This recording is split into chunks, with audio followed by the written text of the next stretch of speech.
Good afternoon, everyone. We're going to make a start now. It's a pleasure to join you for this important discussion in scalable solutions for methane reduction in the agricultural sector. I'm Champa Patel, Executive Director for Governments and Policy at the Climate Group, a global non-profit that works with governments and businesses to accelerate climate action. Let me begin by thanking our hosts, the Agroecology Coalition of Agriculture, Livestock, Fisheries and Food of Catalonia, for convening this timely session here at the Spanish Pavilion. The Climate Group has the pleasure of coordinating the Subnational Methane Action Coalition. It's a network of 27 governments across 5 continents, of which Rio de Janeiro is our newest member on the sidelines of the Local Leaders Forum. This just reflects the growing momentum we see on subnational states and regions leading the drive to reduce methane emissions. So without further ado, I'm going to hand over to Dr. Lee Ann Winowicki, co-lead of the Coalition of Action for Soil Health, to open with insights on how to improve soil health contributions to methane reduction in agriculture.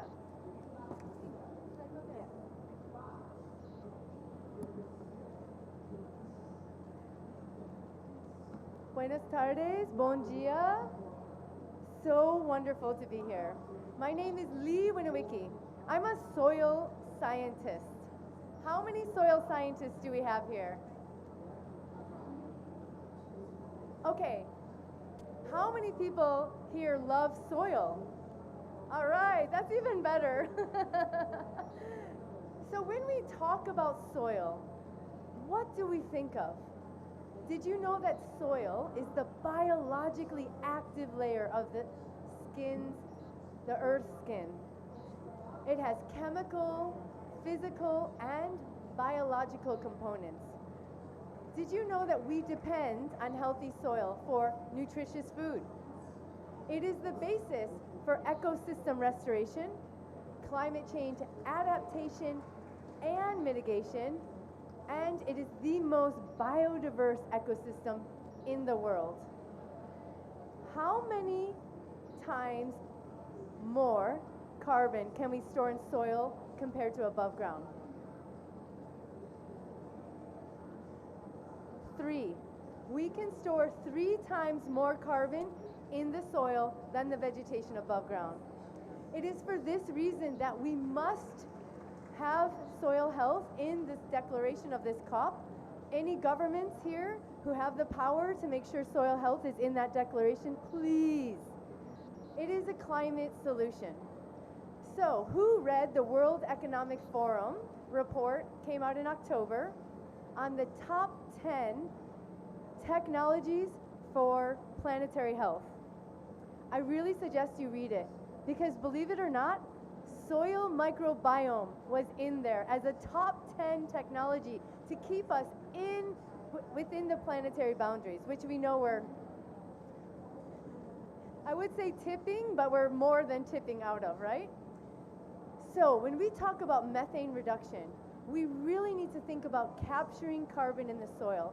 But to do that, you need a functioning, healthy ecosystem. So that's where the soil microbiome comes in. We need all the biodiversity, the fungi, the bacteria, the earthworms.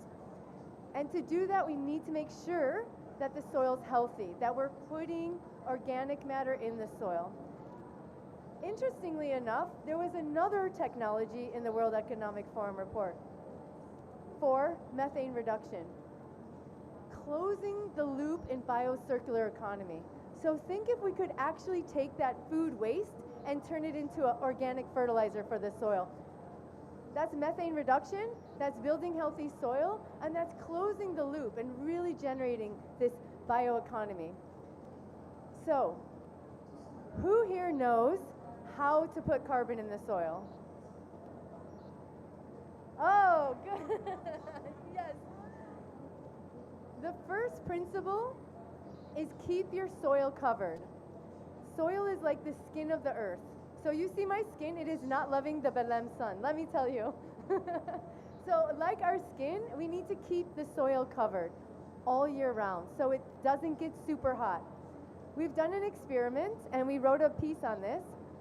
soil in Kenya, without cover, in the drylands, where it's 32, 35 degrees, the bare soil was 70 degrees Celsius.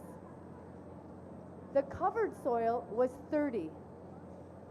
That's 40 degrees difference. So, have I convinced you? Keep the soil covered. Next, soil is actually quite deep. So you can have a deep soil, sometimes a meter, sometimes 6 meters deep. When we grow annual crops like maize, the roots only go 10 centimeters, maybe 15. If we want to put more carbon in the soil, we need to have those annual crops, but trees that go deep into the soil, and maybe some grasses that have horizontal roots. So we call this exploiting the soil profile. So keep the soil covered, grow a diversity of roots and trees and crops, and finally, that biodiversity is key. We need lots of vegetation diversity, and that will stimulate biodiversity below soil. So if we're really serious about reaching any climate goal, we must have soil as a solution, healthy soil as a solution for climate change adaptation and mitigation. And I think it's wonderful to have this panel because we actually need solutions. We cannot keep going on the trajectory, and so I really commend your work, and I'm so glad for your institute, and thank you so much for allowing me to speak.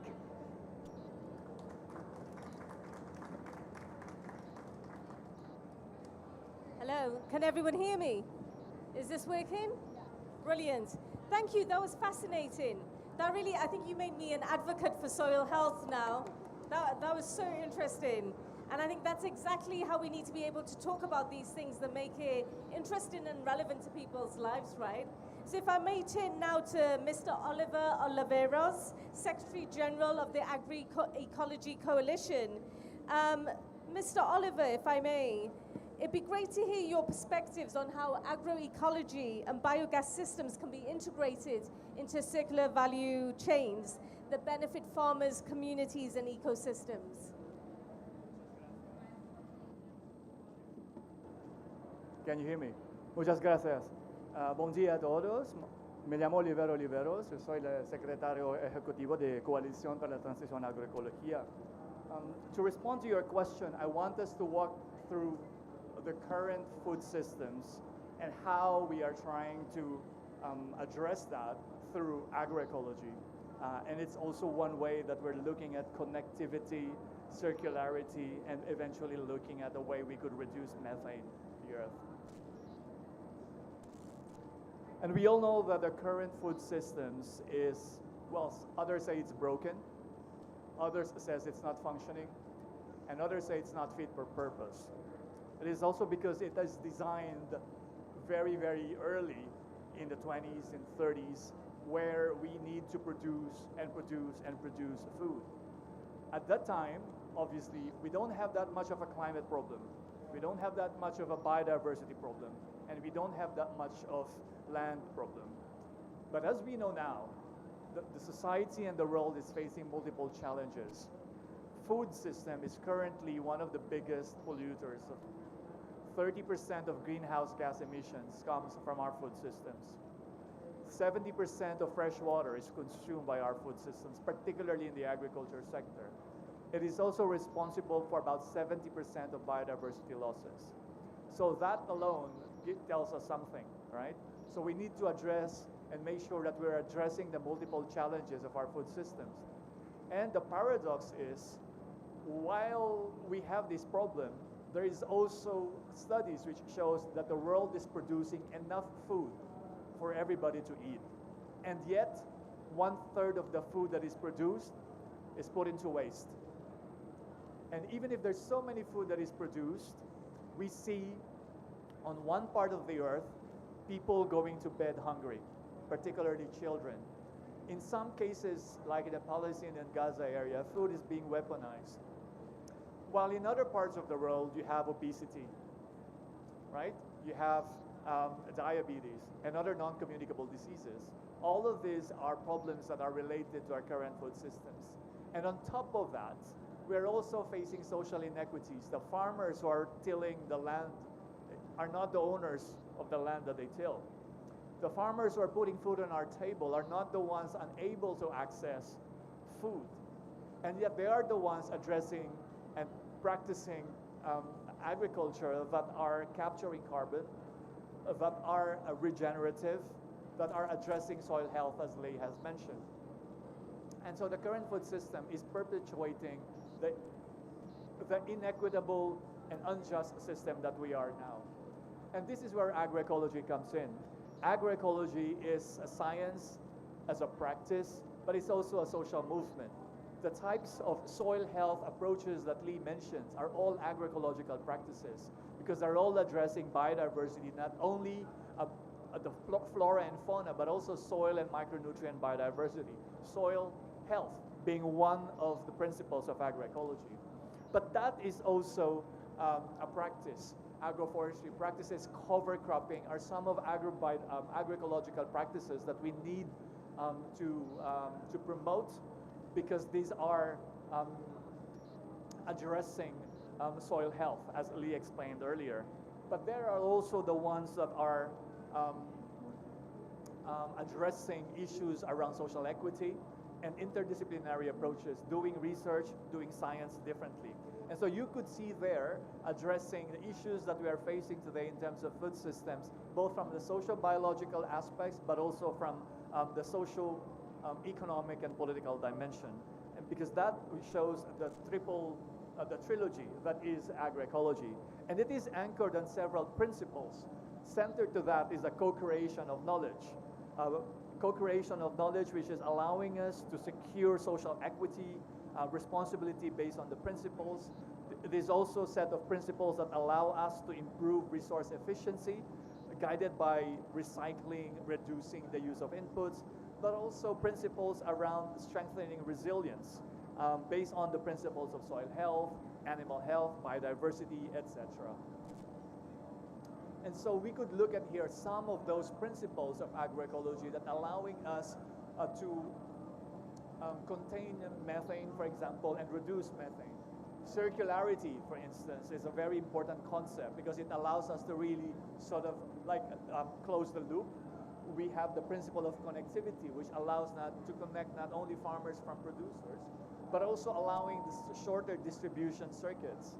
Recycling, right? Preferentially the use of local renewable sources, which as close as possible, biogas comes into that one, right? Instead of the methane being trapped or released in the air, you're actually using it, recycling it, and use it for energy production. And all of these are contributing to ensuring soil health, reducing dependence on input, such as the harmful chemicals and fertilizers that are releasing greenhouse gas emissions. And it's promoting efficiency through innovative agroecological processes. It allows us to really make sure that we are able to produce more with fewer external resources. And so agroecological approaches and biogas systems can actually be integrated by creating those closed loop cycles, as I've mentioned. And with diversified farming systems, this energy transforms what once considered waste into valuable resources. So for example, you have several integration mechanisms or elements of integration there which will help us to really foster a closer relationship between agroecology and biogas. The waste to resource conversion, agroecological systems, particularly integrated crop livestock farming, produces organic residues through manure, crop residues, which can then be recycled and used into a biogas system. So that allows you to go to the next one, which is nutrient cycling, right? So this really captures what is otherwise, thrown out and released into the atmosphere. And by releasing those nutrient cycles, you're able to use that as fertilizers, which can then feed into the soil, right? And these are biological fertilizers, bio-inputs, which allows us to really not only lessen our dependence on external inputs, but also nourish our soil with something that is healthy. The third element of that is renewable energy production. So biogases can be used obviously for the production of other energy sources, which farmers and others in the agriculture sector can use to run their machine and others. The third or the fourth one is around reducing external input dependency. So by you actually recycling the manure and all that, you're able to produce your own bio inputs. And then lastly, local sharing and local economies. So by using and maximizing the expertise of local farmers and local communities, we're relying and utilizing their traditional knowledge on how to be able to really to recycle and reduce efficiencies. And so if you look at the benefits of biogas and through agroecological approaches, you could look at it at three aspects, from farmers to communities to ecosystems. So through farmers, you increase their income because they're not buying any chemical inputs. They're producing their own bio inputs, right? It's improving the health of the soil because you're not introducing anything that is chemicals or harmful to the microorganisms that are there. At the community level, it is enhancing energy security through decentralized, reliable power or heat sources and improving public health, right? Because you're not releasing all those methane into the atmosphere or the using potentially harmful chemicals or fertilizers because you are using bio inputs. At the ecosystem level, biogas can be a source of climate change mitigation because it captures methane and reduces synthetic fertilizer use. It's reducing environmental pollution of water bodies from nutrient runoff, and then of course increased biodiversity in ecosystem because it is not harming the very resource space that we have.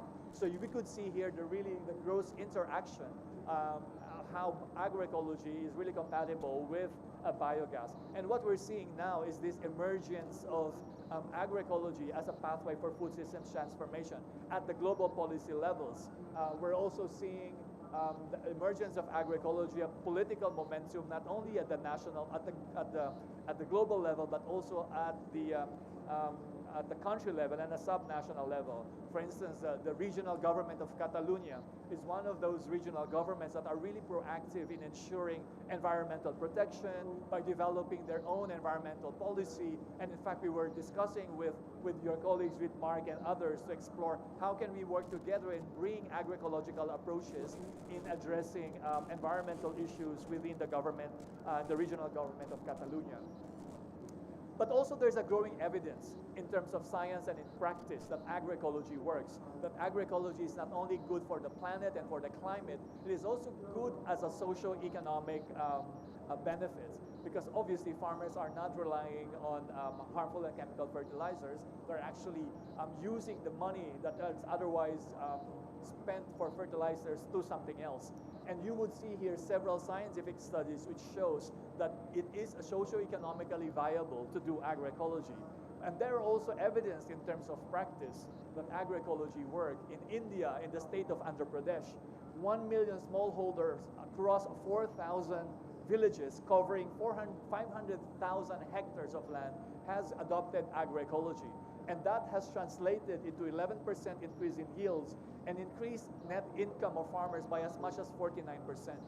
And that increased net of income, it's because they are not spending the money that they have to purchase fertilizers and chemicals that are super, super expensive. But also there are other examples in Egypt, for instance, through the farmers transitioning from conventional to biodynamic farming. So these are some examples of agroecologically compatible practices that is good for the planet, good for the soil, and essentially trying to mitigate and mitigate climate change. So thanks very much for the opportunity, and I hope you find this useful. Thank you, Oliver. That was fascinating. I really like what you said, that it's not just social, environmental, it's a movement. And that's what the circular economy should be, mutual advantages for everybody who's involved. And for what you mentioned about subnational engagement on this issue, because states and regions can really help drive acceleration in these efforts. So it's my great pleasure to invite our good friend to the stage, Ms. Sonsoles Letang, Director General for Climate Change and Environmental Quality with the Government of Catalonia, to talk about what Catalonia has been doing to really drive action in this space.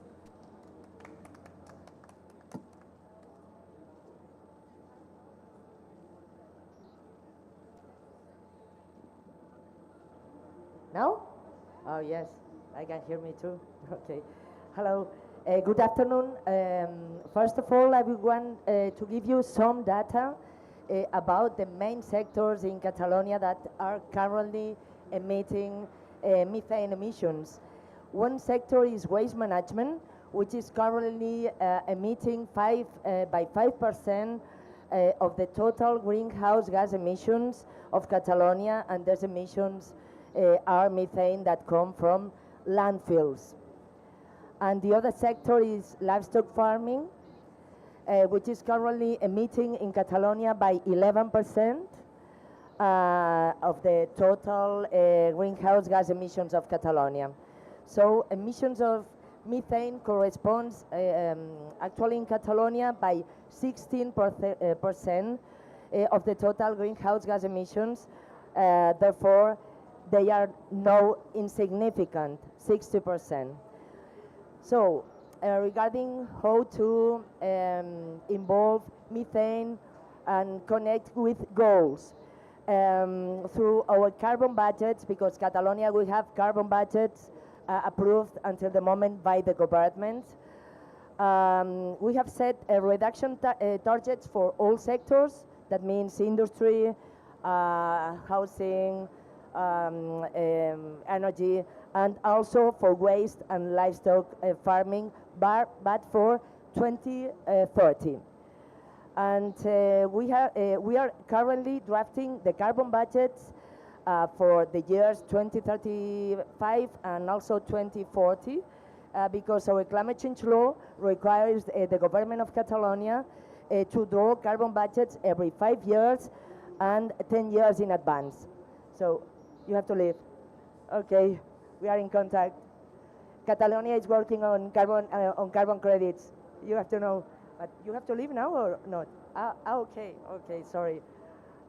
Okay, so, and you have to take into account that all European countries have to achieve carbon neutrality for 2050.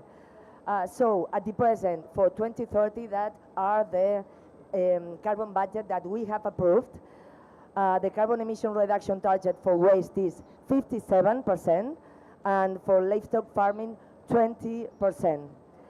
So if we achieve them in 2030, the methane emissions will represent in Catalonia for 2030 11% instead of 16%, and this means 400,000 tons of CO2 equivalent.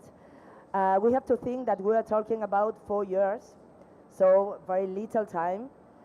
But to achieve these reductions, we have also studied the necessary actions and measures that we have to take.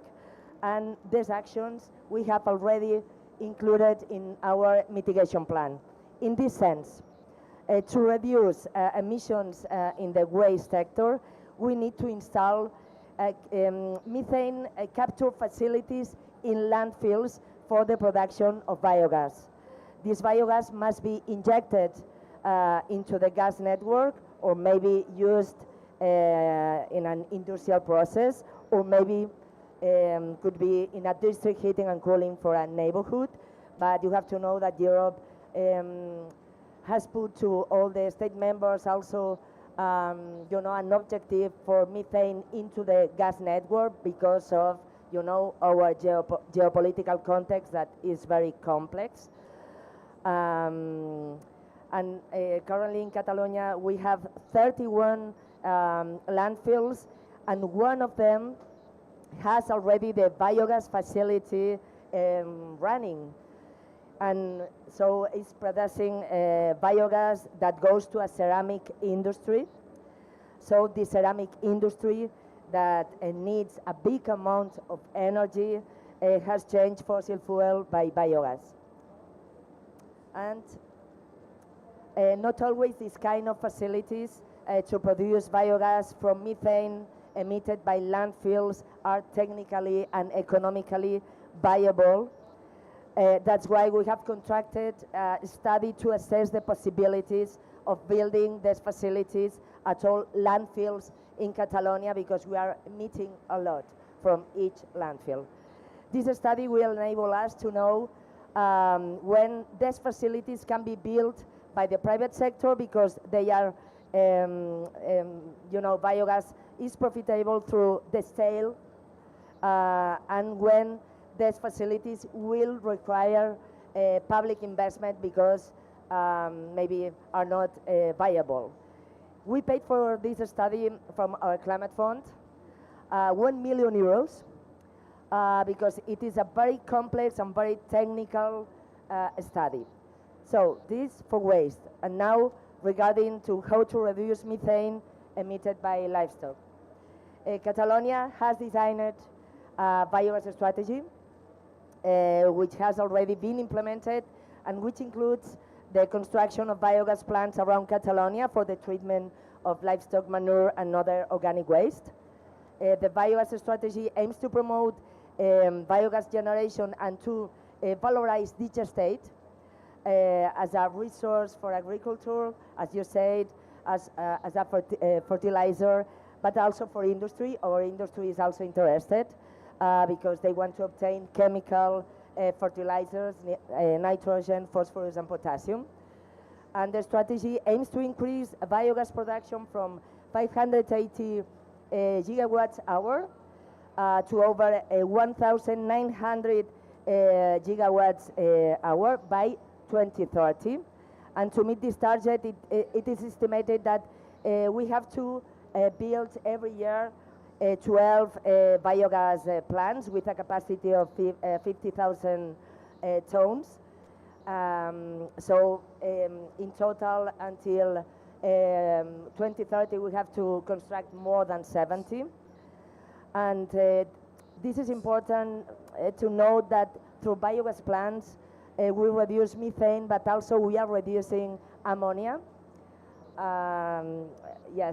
Because this fact for us is very relevant because ammonia emissions produce ultrafine particles, and ultrafine particles are pollutants too, and we must to reduce by half by also 2030. For Europe, 2030 is a very important date, a very important year, because we have a new directive that is the directive on quality air, and we have to reduce it, to reduce pollutants to the half according health organization, okay? So the Department of Agriculture supports the building of biogas, but providing also 77 million euros to private sector and research centers to facilitate the implementation of new plants and also to achieve innovative technologies.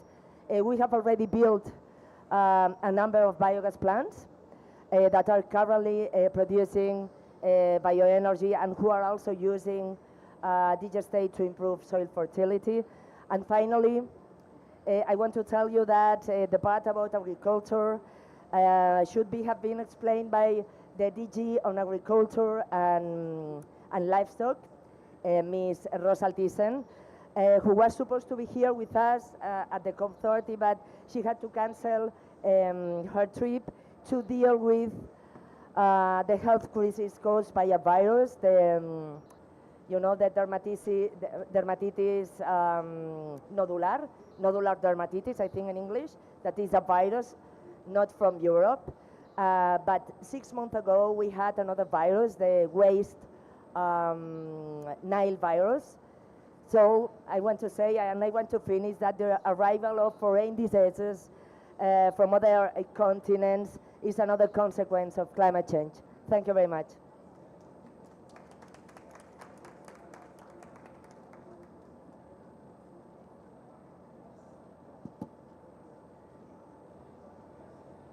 Thank you. That was incredible to hear about Catalonia's leadership in this space and just how much you're doing.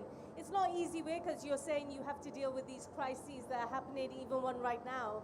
But still, the steadfast commitment you have to this, it's really inspiring. I'd like to now turn to our good friend from Rio de Janeiro, Ms. Anna Asti, Undersecretary of Water Resources and Sustainability, the newest member of our subnational Methane Action Coalition, who joined us to share what they're doing to reduce methane emissions.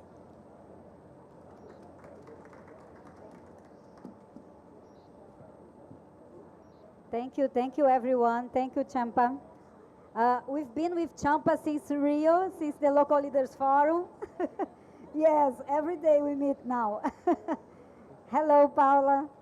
But I'm really glad to be here with you to talk a little bit about what we are doing on our agenda of Metano. We have here also Mona.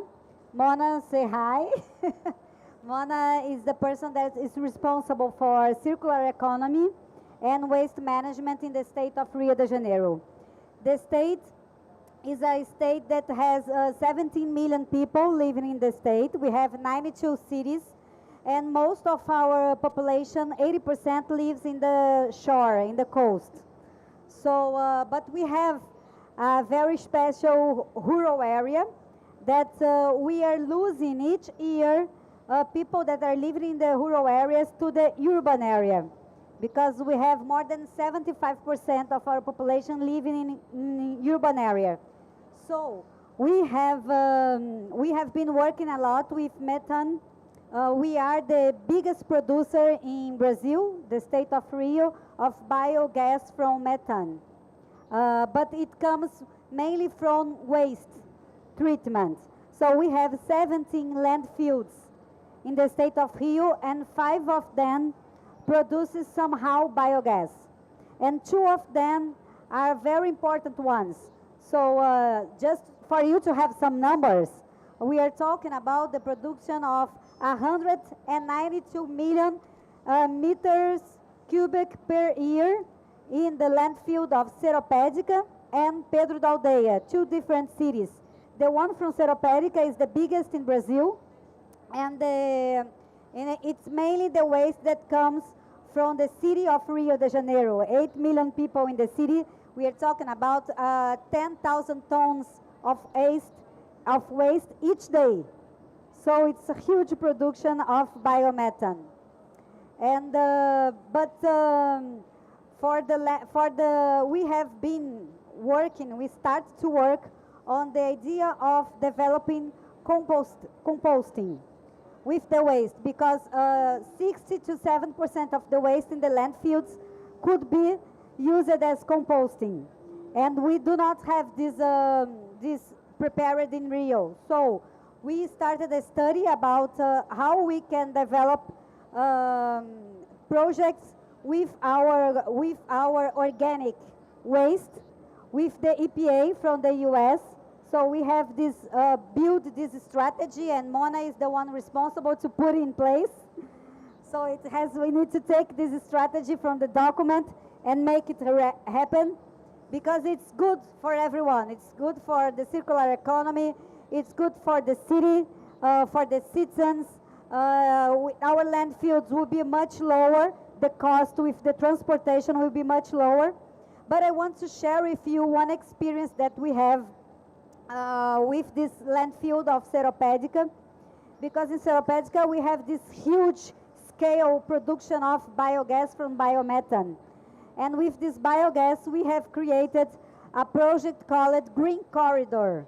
So this biogas is sent to gas stations in the roads of the state of Rio, and the trucks and bus, when they go to the gas station, they can use the biomethane to the fleet, within this special gas station that we call it the Green Corridor.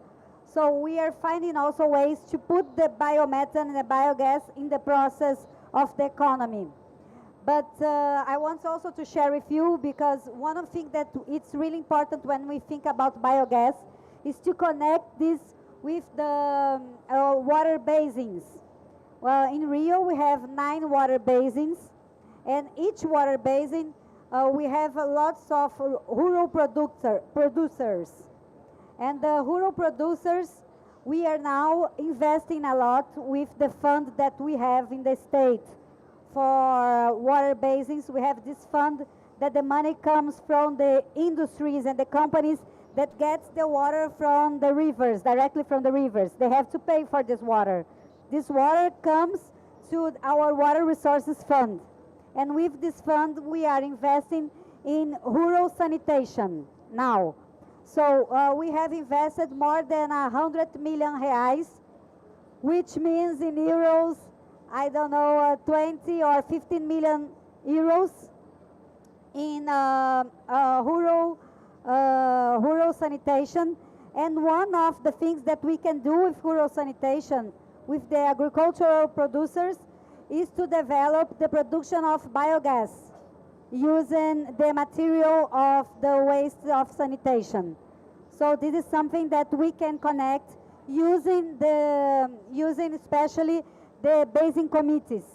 So I was hearing you talking about agroecology and what you're doing in Catalonia, and you gave me this idea about how we could connect our investment in, yes, it's true, I was just thinking about this now, because we are doing this huge investment in rural sanitation, and Mona, this gas we need to use to reintroduce it into the rural property, into the rural development of the rural property, is that right? Okay, the farm. Trying to get the words in English. But so that's it. We have this huge experience, huge, between commas, experience with biomethane from waste. But we are not proud of this because using circular economy, we should not have this waste. We should use this in another proper way to make composting for agricultural production. And we are in this process of developing this. But hearing you now, I think that when we come back to Rio, we have to get together with the basin committees and see how the next step of our investment in rural sanitation can become also biogas production. Thank you so much, and I send you a very good warm regards from our State Secretary, Bernardo Rossi, that you met when you were in Rio with us and Catalonian also. Thank you so much. Thank you, Anna. That's fantastic, and I think it shows the value of having a coalition of subnational actors, because there are so many good ideas out there. People are doing incredible work. How do we steal from each other? Like, you don't always have to reinvent the wheel, right? But if I may turn to you now, I think we've got some time to ask a few questions. So maybe if I ask a question of you each, picking up on some of the themes that we talked about, but if I turn to you first, how can partnerships between governments, scientists, farmers and the private sector be strengthened to support methane mitigation efforts? All of you gave examples that this is a cross-sectoral, cross-disciplinary endeavor. It cannot be done by one stakeholder alone. What are you doing in Catalonia to catalyze bringing these different stakeholders together? Yes, for us, for example, to do the carbon budget has been an excuse to talk with all the sectors, also with farming sector. And I have to say that farming sector for us is the most difficult sector to introduce innovation, but not for all, because we have a number of farmers that are doing their activities under sustainable standards, and in Catalonia we have a huge number, but maybe the ones that are producing more methane are the ones that are showing us more, barriers to advance in the correct way. That's why we have done our strategy on biogas, because this means that we're going to put around Catalonia several plants where livestock farmers can go there and bring their manures. But why? Because we are very, we have a lot of restrictions for them, because in Catalonia we have the 0.5% of our groundwater with nitrates, and we have a lot of ammonia emissions, a lot. And also we are emitting a lot of methane from farmers. So that's why we have to help them, but we have to move the private investors to do our biogas plants.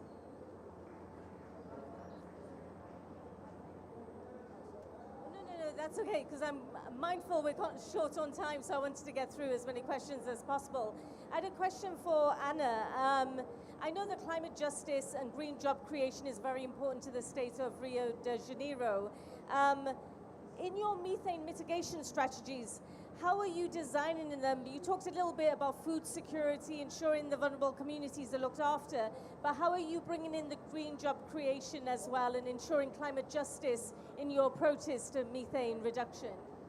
Yeah, that's a very good question. It's really because climate justice is something that it's the basis of our civilization. We needed to make all the efforts that we can get the vulnerable communities in the process. And Rio, just for you to have an example, but 1/4 of our population comes from vulnerable communities. We have more than 1,100 favelas around Rio. So and Rio produces 80% of oil and gas of Brazil. So we are a really huge and strong producer of oil and gas. So how we will create the process of justice with this transition? And what we are seeing that, first of all, we are creating, and now we have just signed with UN Habitat, the first 56 climate action plans with the municipalities of Rio. We have 92, so now we are starting producing the 56. And we will check and we will see in each location what's the reality for the transition. And climate justice is one of the key axes of these plans, because we cannot, as you said, Champa, we cannot go forward if we do not include the vulnerable communities. Also, they are the ones that suffer the most, the extreme events. We had now, in 2022, we had the loss of 300 lives in the extreme event. It was a heavy rain that suddenly just crashed into the mountains of Petrópolis, and we lost a lot of people. And one of the person that is working with us now in a project with UN Habitat also, to organize how the community needs to act when a heavy rain or an extreme event is coming. So we are preparing the communities to act and to know where to go, how to do. We are training them. So training and capacity building is essential in this process.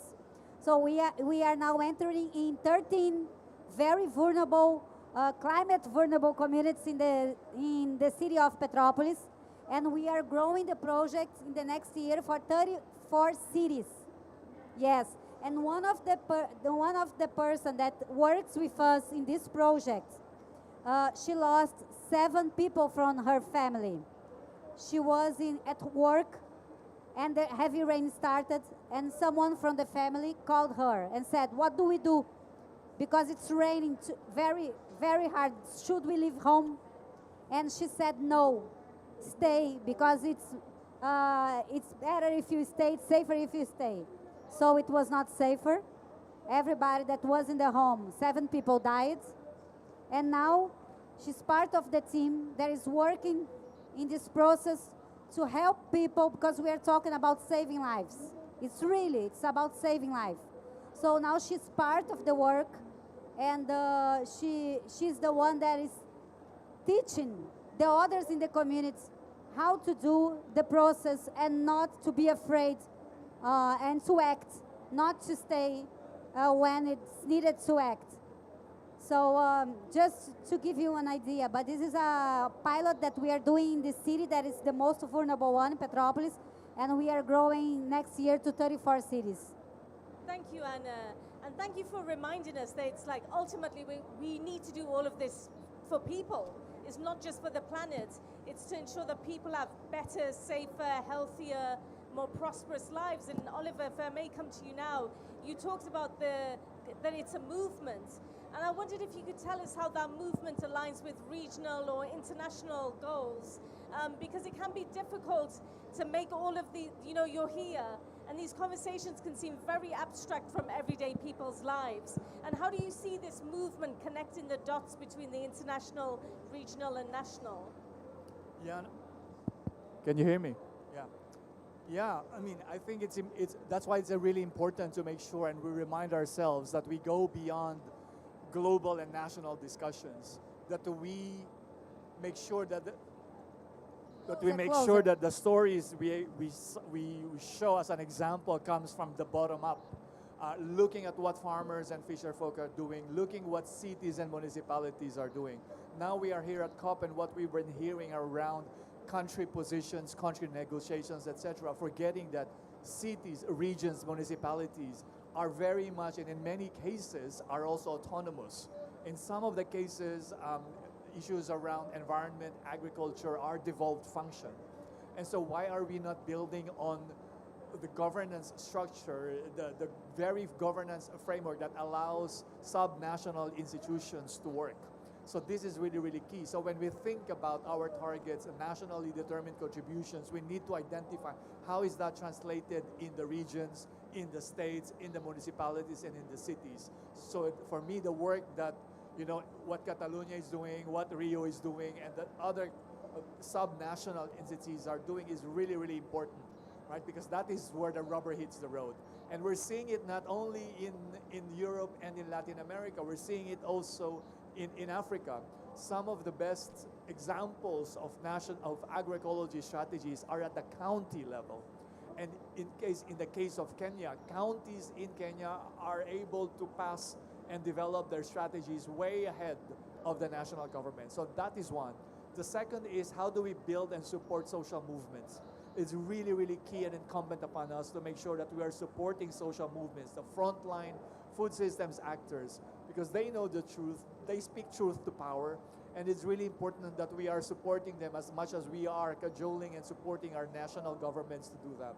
And by having coalitions such as agroecology and others, it's really important to make sure that those coalitions remain, in the true sense of the word, inclusive. We can't be exclusively inclusive and not involve others around the conversation, right?